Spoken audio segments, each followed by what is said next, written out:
the national capital. It's over to managing editor TV Today Network Rahul Kanwal, who's outside the subdivisional magistrate office in East Delhi, where Kiran Bedi, the chief ministerial face of the BJP, has just filed her nomination. Rahul, it's over to you.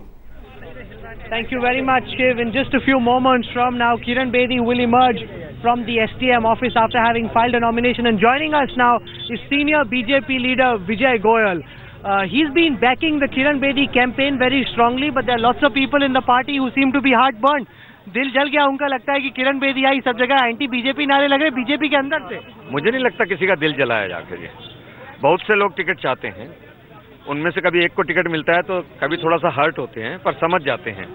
मैं भी जब पहली बार आया था, मेरे से बहुत senior लोग थे जब मैं जगदीश टाइटलर के सामने लड़ा था जी, किंतु उसके बाद सब समझ जाते हैं। आप देखिए बीजेपी के अंदर किसी तरह का कोई बवाल, किसी तरह का कोई उद्यम, किसी तरह का कुछ। आम आदमी पार्टी कह रहे हैं कि बीजेपी इम्प्लोड हो रही है, अंदर से टूट रही है, कि अपने ही सपोर्टर्स नारे लगा रहे हैं। नहीं, वो आम आदमी पार्टी को लगता है ऐसा जाके, उनको तो किसी न किसी तरह से खुशी चाहिए, क्योंकि वो चुनाव हार रहे हैं, इसलिए उनको जरा सा भी कोई बोले तो उनको लगता है लो अब तो हम चुनाव जीत जाएंगे। पर ऐसा नहीं है, बीजेपी बहुत बड़ी पार्टी है और बीजेपी एक अच्छा संगठन है, तो कभी ऐसी बातें होती हैं उनको समझा लिया जाता है। अब आप सब लोग समझे हुए हैं। जैसे ही ये कैमरा बंद होता है ना सर, बीजेपी के सपोर्टर्स हमारे पास आते हैं, वो कहते हैं, वो हिम्मत तो नहीं हो पाती कैमरे पे बोलने की, लेकिन वो कहते हैं कि विजय गोयल से पूछो, सतीश उपाध्याय से पूछो कि ये बाहर से क्यों इतने सारे पकड़ के ला रहे हो, ये जो बेचारे इतने साल से मेहनत कर रहे हैं इनको चांस क्यों नहीं देते आप? देखिए, अगर उतनी ही पार्टी रहेगी तो फैलेगी कैसे आके जी? जनता जुड़ती है, दूसरे लीडर जुड़ते हैं, तब तो पार्टी फैलती है ना। मैं पार्टी को अगर सिकोड़ के बैठ जाऊंगा तो फिर नया क्या होगा जी? तो नया तो कुछ नहीं होगा। उस नए करने के लिए जरूरी है कि अलग अलग पार्टियों से भी जब लोग आते हैं तो हम उनका स्वागत करते हैं। फिर भी आप देखोगे तो उनकी संख्या इतनी बड़ी नहीं होती। टिकटें तो वो ले गए, विनोद बिन्नी टिकट ले गया। हार्डली 10% भी नहीं होते ऐसे लोग जी। और 10% अगर हम इन लोगों को नहीं लाएंगे या नहीं बढ़ाएंगे तो मुझे एक बात बताइए, पार्टी एक्सपेंड कैसे करेगी जी? और हर पार्टी में ये होता है और राजनीति में ये होता है। इसमें ऐसा तो नहीं होता कि मेरे पास 6 लोग हैं तो मैं 6 ही लोगों के साथ सिर्फ सारी जिंदगी राजनीति करूंगा। मुझे और लोग चाहिए, और ताकत चाहिए मुझे। आपने अरविंद केजरीवाल का रोड शो देखा? मैं आपके साथ था जब आप किरण बेदी के रोड शो पे आ रहे थे। किरण बेदी के रोड शो में सर भीड़ बहुत कम थी अगर हम कंपेयर करें केजरीवाल के रोड शो। अब रोड शो से अगर लोग मतदान करें तो आप ऐसा चैलेंज, शक्ति प्रदर्शन तो था ही नहीं, शक्ति प्रदर्शन से क्या है जाके? आप दिल्ली के बाहर से लोग ले आओ, दिल्ली के अंदर से लोग ले आओ। अभी इतनी बड़ी बड़ी रैली की थी, मोदी जी की जितनी इतनी बड़ी रैली करते हैं, केजरीवाल साहब की कहाँ हिम्मत है उतनी रैली करने की जी? तो उन्होंने रोड शो इसीलिए किया कि वो दिखाना चाहते हैं कि जनता मेरे साथ है, क्योंकि जनता उनके साथ नहीं है, इसलिए वो ये दिखाना चाहते हैं कि जनता मेरे साथ है एक रोड शो में जी। तो दिल्ली में तो 1 करोड़ से ज्यादा लोग हैं। पर केजरीवाल कहते हैं, और वैसे भी जनता को भी लग रहा है कि कहीं ना कहीं ये मैसेज गया कि दिल्ली बीजेपी में कोई लीडर ही नहीं था जो अपने दम पे सीएम बन जाता, इसलिए बाहर से आपको लाना पड़ा, इंपोर्ट करना पड़ा कैंडिडेट। नहीं, देखिए 2 बात आप समझ लीजिए बात को। ऐसा है, दिल्ली में बहुत सारे नेता हैं, लोगों को अलग अलग जिम्मेदारी दी गई है। मुझको जिम्मेदारी दी गई, डॉक्टर साहब को जिम्मेदारी दी गई और तीसरे लोग को जिम्मेदारी दी गई। तो ऐसा होता है कि बाहर से लोग आते हैं। अब तो वो बाहर के क्यों हैं? उन्होंने तो भारतीय जनता पार्टी ज्वाइन कर ली है। अच्छा, ये बताएं, एक सवाल उठ रहा है कि किरण बेदी डिबेट से क्यों भाग रहे हैं?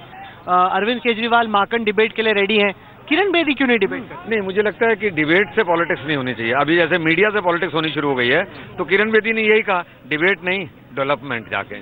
तो वही एक आधार, यही किरण बेदी हैं जो पहले ट्वीट कर रही थी कि रोमनी और ओबामा की डिबेट देखो, ऐसी डिबेट गडकरी और सोनिया में होनी चाहिए। 15 दिन पड़े हैं, हो सकता है आपको डिबेट देखने को हो जाएगी सर, बड़ी ब्रेकिंग न्यूज हो जाएगी, या बताइए?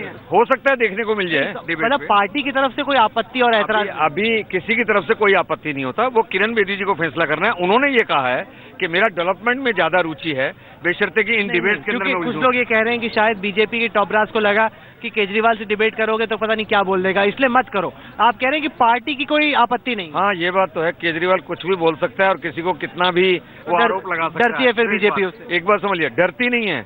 डरता तो आदमी उससे भी है जो आपके साथ ढिसू कर दे। पर सवाल ये नहीं है, चुनाव अच्छा चलना चाहिए, चुनाव मुद्दों में चलना चाहिए, चुनाव विकास के ऊपर चलना चाहिए। और मैं नहीं समझता, किरण बेदी जी ने इतने सारे इंटरव्यूज दिए हैं, वो सब आपने देखे हैं, वो डिबेट ही है। नहीं, वो केजरीवाल माकन किरण बेदी डिबेट वो अलग है सर। वो आप कैसे कंफ्यूज कर रहे हैं लोगों को? तीनों अगर एक साथ पे टाइम करें, जनता सवाल पूछे। डिबेट का मतलब ये होता है कि लोगों तक विचार जाए। आप समझे ना जी? वो चाहते हैं कि हम आरोप प्रत्यारोप लगाएं, माहौल खराब करें। तो पर आप ये भी कह रहे हैं कि 15 दिन में हो सकती है कि डिबेट हो जाए। हाँ, क्यों नहीं हो सकती है जी? कभी भी कुछ भी हो सकता है। पहले किरण जी ने और केजरीवाल साहब ने कहा था कि हम लोग राजनीति में नहीं आएंगे, दोनों लोग राजनीति के अंदर आए हैं। अच्छा, आप जैसे ओल्ड टाइम पॉलिटिशियन को क्या लगता है कि ये कल इंडिया गेट पे जंतर मंतर पर मोमबत्ती लेके खड़े थे, अब आप ये सीएम बनने चले? नहीं, मुझे एक बात लगती है कि ये जो अन्ना हजारे का जो आंदोलन था उसमें लगातार लोगों इसलिए थे कि भ्रष्टाचार के खिलाफ हम लड़ाई लड़ रहे हैं जी। अब इन लोगों ने तय किया है कि वो राजनीति में आके उसी काम को करेंगे। ये तो मतलब फिर पॉलिटिशियन से आगे निकल गए पॉलिटिक्स में? नहीं, वो पॉलिटिक्स में वो आ रहे हैं, और पॉलिटिक्स में ये नहीं लिखा कि आप आगे नहीं निकल सकते जी। आज एक आदमी है, कल दूसरा आगे निकल सकता है, और ऐसा पॉलिटिक्स में सब पार्टियों में उदाहरण है। चलिए, आपने हमें वक्त दिया, इसके लिए बहुत बहुत शुक्रिया। Thank you very much, mister Vijay Goyal. Now Kiran Bedi is just emerged. I want to show you live pictures.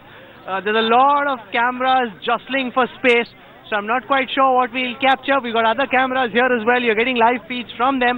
But Kiran Bedi has just emerged after having filed her nomination. Let me see if I can squeeze my way in and speak to her and Harshvardhan. Okay, so Harshvardhan, the Science and Technology Minister, has just emerged after having helped Kiran Bedi file her nomination. I'll draw him here in just a moment from now. But remember, of course, Harshvardhan is a long-time MLA from the Krishnanagar constituency. He's now a MP, but he's been an MLA in this constituency. He's nurtured it. It's considered one of the safest seats for the Bharatiya Janata Party, and that's the seat where Kiran Bedi will be contesting from. And what an irony this is, because last time he was the chief ministerial face of the Bharatiya Janata Party, and now on his seat he has to help get Kiran Bedi elected. I think it will take a couple of minutes to get Harshvardhan because lots of other cameras still trying to get him. In the meanwhile, let me go across to Smita Sharma. She's tracking Ajay Makan's campaign this afternoon. Smita, describe to our viewers the response that you see from the voters. Okay, just give me a moment to step aside so I don't get run over. Describe to our viewers, Smita, the response that we are seeing from voters to Ajay Makan and the Congress's campaign. Smita. Well, Rahul, the response as far as the party workers are concerned clearly is one where they seem to be much more charged up and much more mobilized now. They're happy that, in Sadar Bazaar, they have a candidate like Ajay Makan, who is a much stronger candidate than the one that they had last time around, who lost after almost 15 years of being an MLA. From the seat, some more people, in fact, we are also having some chai offered by kind people. So, Chai Par Charcha, which was the BJP slogan there. But, साहब ये बताइए कि अजय माकन जी को लेकर आपको लगता है कि कांग्रेस कहीं ना कहीं हिचकिचा जाती है कि पहले से जो बैकिंग कर रही होती है, अगर उनको भी ज्यादा वक्त मिलता है लोगों के पास जाने का, वो वक्त नहीं मिला है? नहीं, वक्त तो वक्त में थोड़ा कम मिला है, लेकिन फिर भी अजय माकन जी का जो व्यक्तित्व है ना, वो एक बार सामने आते ही लोग, आपने देखा ही है, एकदम से निकल आए लोग उनका नाम आते ही। तो उन्होंने इस क्षेत्र के लिए, दिल्ली के लिए ऐसे सराहनीय कार्य करे हुए हैं कि अगर उनकी व्याख्या करी जाए तो मेरे ख्याल से हमें बहुत कम पड़ जाए। कांग्रेस के खिलाफ गुस्सा था इतने सालों का केंद्र के शासन में या राज्य के शासन में, एंटी इनकम्बेंसी फैक्टर था, वो क्या इस बार चला गया है? हाँ, उससे लोगों को पता लग गया ना, एक साल से जो लोग देख रहे हैं कि लोगों ने ख्वाब बेचे लेकिन मिला कुछ भी नहीं कहीं से भी, और बल्कि रोजगारों पे और असर पड़ गया। आज लोगों पे काम धंधे नहीं है, ये नहीं है, तो उन लोगों को लगा कि नहीं भाई हमारा, जैसे आपने पीछे भी देखा होगा कि 3 बार काउंसलर यहाँ से जीता, 3 बार MLA जीता, 2 बार MP जीता, तो ये कांग्रेस का गढ़ रहा है। जो गलतियां उन्होंने की हैं उसमें वो सुधार करेंगे और फिर से अजय माकन जी का हाथ मजबूत करेंगे। बीजेपी का कैंपेन का सवाल है यहाँ, बीजेपी ये कह रही है कि भाई अगर राज्य और केंद्र दोनों जगह एक ही सरकार हो तो उससे ज्यादा बेहतर सरकार चलती है। आप मानते हैं उस बात को? नहीं, हमें तो ये वही है कि जो काम करे उसकी सरकार आनी चाहिए। दिल्ली के नागरिक होने के नाते यही कहूँगा कि एक की सरकार आए। जैसे कांग्रेस कि बीजेपी किरण बेदी के नाम पे वोट मांग रही है या नरेंद्र मोदी के नाम पर वोट मांग रही है? नहीं, नरेंद्र मोदी के नाम पे, उनके नाम पे कहाँ है? वो तो पहले वहाँ आप में थी, अब वहाँ चले गए, दल बदलू हो गए। जैसे कांग्रेस के कार्यकाल में पहले भी काम हुआ है, दिल्ली का सुधार हुआ, दिल्ली का विकास हुआ। हम चाहते हैं एक की सरकार आए कांग्रेस की, ताकि दिल्ली का फिर विकास हो सके, लोगों को जो रोजगार बंद हो चुके हैं वो चालू हो सके। आप एक युवा हैं, आप बताइए, अरविंद केजरीवाल, किरण बेदी, अजय माकन, तीनों ही ऐसे लोग हैं जिनकी जो छवि है वो लेकिन साफ सुथरी है, तो क्या ये कॉम्पिटिशन ज्यादा टफ हो गया है इस बार? I think Congress is the only party can develop Delhi to the मिटने का जो जज्बा है और ज्यादा मजबूत होता है। इसके अंदर क्या आपत्ति होनी चाहिए किसी को भी?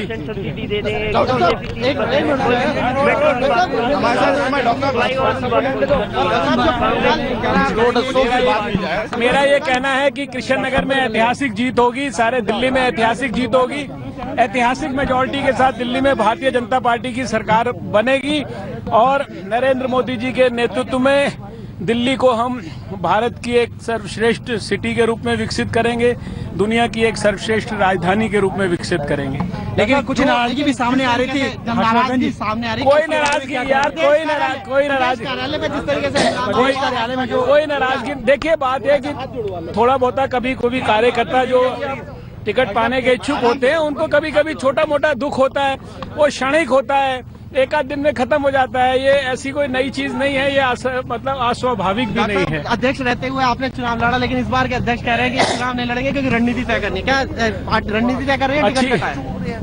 अब देखिए ये तो आप मतलब इस तरह की भाषा का प्रयोग अध्यक्ष के लिए करना मैं उचित नहीं समझता। अच्छी बात है, उन्होंने ये कहा है तो मैं समझता हूँ कि उनकी बात का हमें आदर करना चाहिए। उन्होंने कहा है कि वो चुनाव नहीं लड़ेंगे, उन्होंने पार्टी को कहा, तो अच्छी बात है। ये उदाहरण है, सबको और को फॉलो करना चाहिए। लेकिन शुरू में यह है कि आ जाओ नीरज आ जाओ।